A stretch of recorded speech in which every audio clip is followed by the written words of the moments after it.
What's up, everybody? I am back with another one now. This is for Lyric Johnson. How's it going, Lyric Johnson? Lyric Johnson has a long list of things to find out about, which is Libra Sun, Sag Moon, Aqua Ascendant, Mercury in Libra, Venus in Virgo, Jupiter in Cap, Saturn in Aries. That's a lot.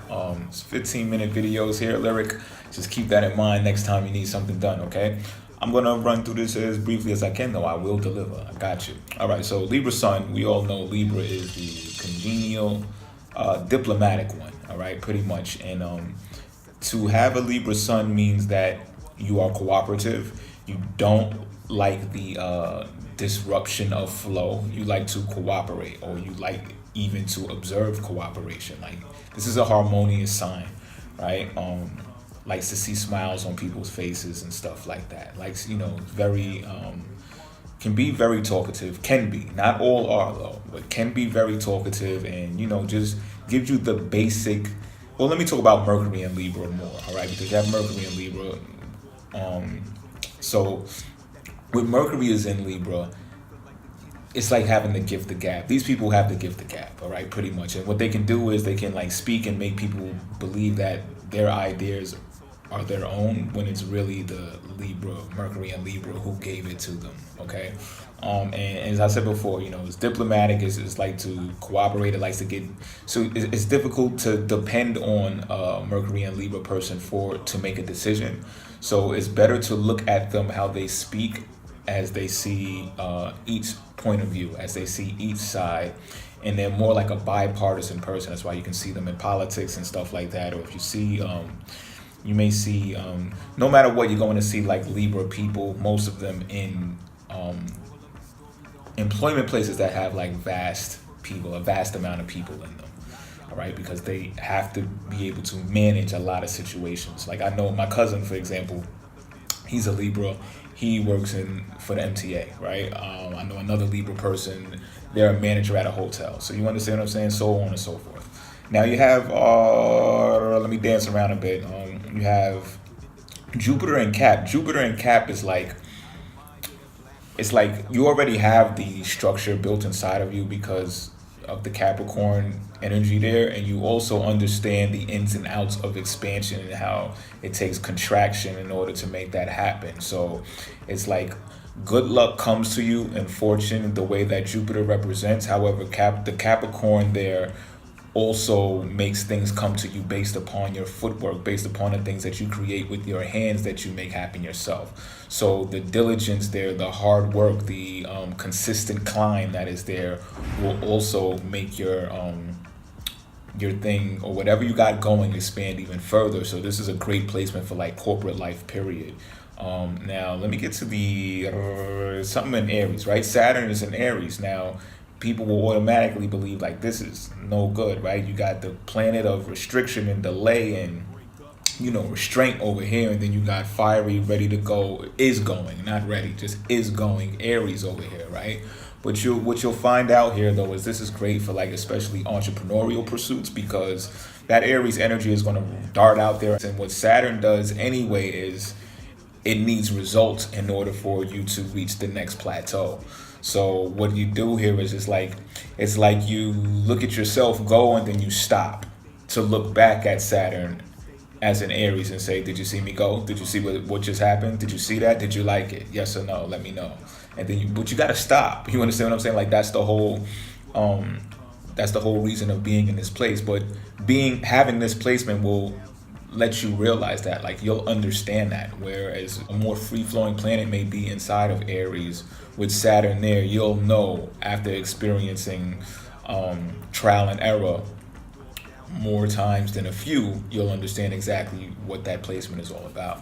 Now Venus and Virgo, Venus and Virgo is kind of wild, right?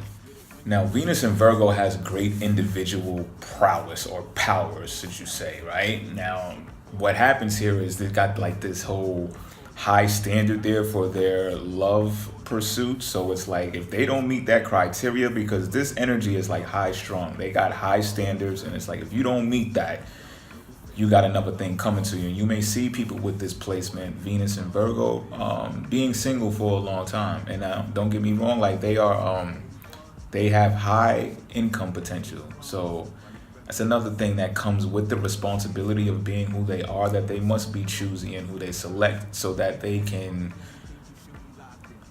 feel it's like an accomplishment. It's like an add-on to what they are already so reliable and capable of being and doing.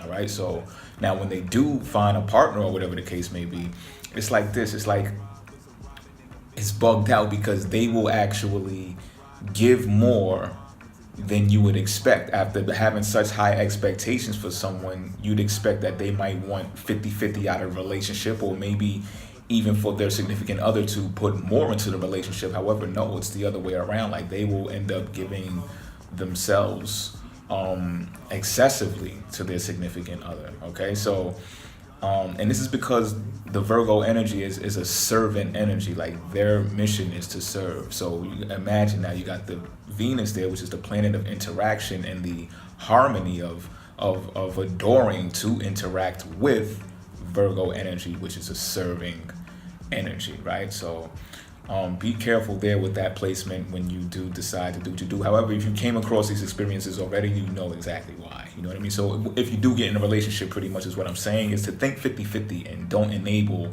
your significant other to, I wouldn't say take advantage, but, do damage to you is pretty much what I'm saying. Because as a Virgo, you have to be health conscious, right? Virgo energy, period. You're not a Virgo, but you understand what I'm saying. Sag moon, you got to be careful with the recklessness. All right. Oh, also what I wanted to say about Venus and Virgo, although you have high income, be careful with the debt thing, because you can utilize the debt, because the debt will probably come easier to you than most. Be careful with it though, because you'll find yourself spending more debt than your own money. So figure out a way how to balance that, at least if you can, because 9 times out of 10 you're going to have the leverage to do so. But I'm just putting that out there as a heads up. Now, moon and Sag, you got to be careful because it's careless, it's reckless, like it doesn't care. And that Sagittarius energy is kind of like, it has a God complex, like, so it's like, I can't fail. You can't tell me what to do. You can't tell me how to do it. You understand what I'm talking about? So they're also very blunt, very pretty much what I'm saying is like, not that they're blunt, it's that they can use more tact in what they're saying. So you would have to exercise more Venus and Virgo energy here when you're speaking, and some of that gift of gab of Mercury and Libra here to hold down your moon, because your moon circulates quicker than the rest of the planets, right? So you may find yourself having a more blunt mouth in situations or at times when you shouldn't have. You understand what I'm talking about? Now, if you want to be fiery, you want to use an energetic spirit, then yeah, definitely utilize that moon. And sometimes when you take on pursuits that are questionable, or people may find reckless, sometimes you will land on your feet and people will be amazed by it, because you went against the status quo. Like, you did not do what everybody wanted you or expected you to do. And that God, like that Jupiter energy, said, no matter what, I got your back. You know what I'm saying? So that can happen. However, I'm not encouraging you to do so. I'm just telling you to be aware of, that's how Moon and Sagittarius is. And lastly, because you have an Aquarius ascendant, right, that whole Libra thing may truly go out of the window, because you're a Libra Sun. So ascendants, from what I've seen, depending on the person, I guess, and other placements, ascendants seem to me to be stronger than the suns, because you deal with them on the surface. So when you're dealing with people on the surface, you see their ascendant. They're showing you their game face. They're showing you how they filter information. And for the most part, it is very much true. So you may come across, as an Aquarius would. So with that being said, you may still be the social butterfly that a Libra is, Mercury and Libra is, because I found Aquariuses to be the same type of way. Even the aloofness and all, like, they still like to be social. Even in times when you wouldn't expect, because that's that unpredictability part about them. But what you can find here is that you'll have more of an ability to make decisions, because, and even though the sign is very airy, and you got air all over the place here, right? Aquarius ascendant is the best shot that you have at making a concrete decision. So it's like, you'll make it, and then you'll still be thinking about it though, because that's the Aquarius energy. They're always thinking. So when you make the decision, make it and just, try not to think about it. I know that's like almost impossible for me to say though. You know what I mean? And then again, you have a lot of air energy there because you got Libra, Mercury, Libra Sun. But because Aquarius is a fixed sign, you will be able to make more better decisions, or at least make a decision that is based upon you and yourself only. Like Aquarius energy is good at that, like to put their foot down and say, okay, I'm not doing this because of that, so you'll have a better understanding of how to make decisions for yourself. Hurt a little bit, hurt them more when you walk out. Papers on the table, you want that divorce now. And not for nothing, you feel like the kid is your child, begging you to get the DV case tossed out. That'll be the day. You're in New York now, court bound, where the women run and talk loud and slam down a mallet for beating up on your spouse.